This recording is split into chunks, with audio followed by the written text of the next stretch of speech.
안녕하세요. 12월 11일 월요일 큐티 가이드 시작하겠습니다. 오늘 본문은 로마서 16장 17절로 20절까지 말씀입니다. 최근에 손편지를 써보신 적 있으십니까? 예전에는 편지를 많이 쓰고 서로 주고받았던 것 같은데요. 이제 인터넷이 발달하고 SNS가 발달하면서 손편지를 쓰는 빈도가 많이 줄었습니다.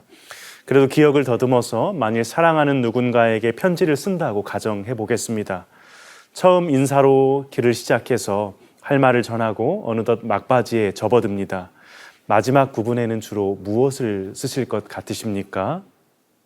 끝인사를 앞두고 마지막 말을 남기신다면 어떤 내용을 쓰시겠습니까? 혹 편지의 내용이 무거웠다 해도 마지막 부분에는 긍정적이고 보통 밝은 내용을 쓸 것 같아요. 꼭 기억해야 할 것이 있다면 한 번 더 강조하거나 혹은 편지의 핵심을 다시 한번 요약하는 분들도 계실 것 같습니다. 사도는 오늘 로마 교인들에게 끝인사 전에 경고를 합니다.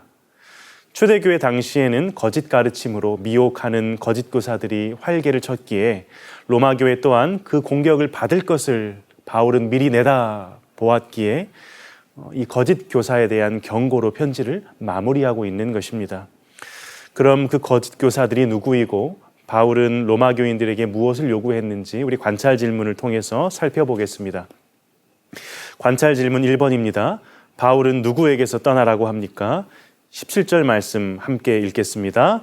형제들아 내가 너희를 권하노니 너희가 배운 교훈을 거슬러 분쟁을 일으키거나 거치게 하는 자들을 살피고 그들에게서 떠나라. 너희가 배운 교훈, 진리의 복음을 거슬러 분쟁을 일으키거나 거치게 하는 자들에게서 떠나라 합니다. 당대의 거짓 교사들은 바울이 복음을 전하고 가면 가만히 들어와 바울의 교리를 반박했습니다.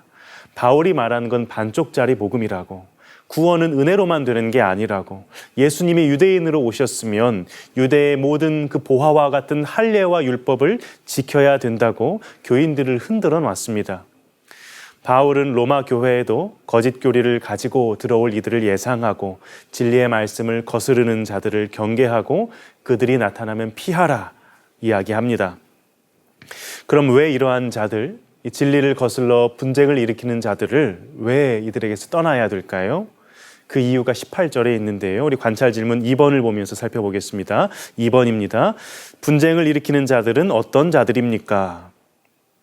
이들은 주 그리스도를 섬기는 게 아니고 자신들의 배를 섬기는 자들입니다.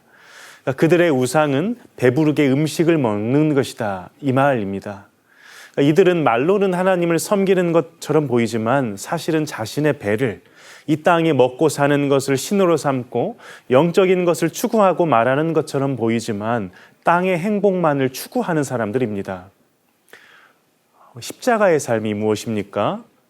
십자가는 자신이 죽어서 남이 살아나는, 자신이 낮아져서 남들이 높아지고 부유하게 되는 삶 아닙니까?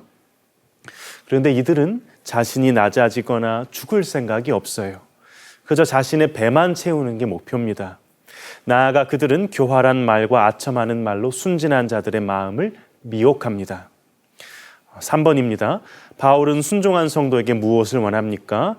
19절에 선한 데는 지혜롭고 악한 데는 미련할 것을 원한다 말합니다. 우리는 가만히 놔두면 자연스럽게 땅의 생각을 하고 땅으로 가는 존재입니다. 그런 우리를 위해 주께서 하늘을 열고 하늘로부터 땅으로 오셨죠. 그렇게 그 주님께 속한 우리들은 하늘을 보며 살아가야 합니다. 보이지는 않지만 실존하는 하나님의 나라를 보고 소망하며 살아야 합니다. 하나님께서 선이라 말씀하시는 것을 좇아 살고 하나님의 말씀에 합당하지 않은 것, 곧 악은 멀리해야 합니다. 그것이 신자가 사는 길이요 사람이 사람다울 수 있는 길입니다. 마지막 연구와 묵상 4번입니다. 선한 데 지혜롭고 악한 데 미련하기 위해서는 어떻게 해야 하는지 묵상해 봅시다. 먼저 무엇이 선일까요? 무엇이 선한 것일까요?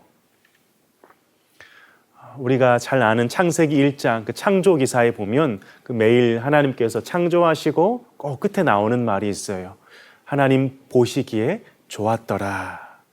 여기서 이 좋았다는 단어, 이 토브라는 단어가 바로 선을 뜻하는 단어입니다. 그러니까 무슨 말입니까? 선이라는 것은 하나님께서 보시기에 좋은 것, 하나님께서 옳다고 하시는 게 선입니다. 그럼 반대로 악이라는 것은요, 하나님 보시기에 좋지 않은 것, 하나님 보시기에 아닌 것, 잘못된 것이 악이라는 이야기입니다. 선악의 기준, 선과 악을 구별하는 기준은 하나님이십니다.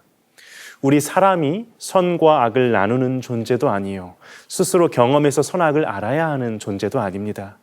오히려 우리는 선악의 기준이신 하나님을 알아야 하는 존재입니다. 하나님의 형상대로 지음받은 우리는 하나님께서 선이라 하시는 것을 선으로 여기며 순종하며 살아갈 때 가장 행복할 수 있고 사람이 사람다울 수 있습니다. 오늘 하루 내가 선악의 기준이 되어 내가 보기 좋은 게 선이고 내가 보기에 좋지 않은 것이 악이다 하며 사는 게 아니라 선악의 기준 되신 하나님을 깊이 알기를 소원하며 그분의 말씀을 삶의 기준과 표준으로 삼고 살아가시는 저와 여러분 되시기를 소망합니다.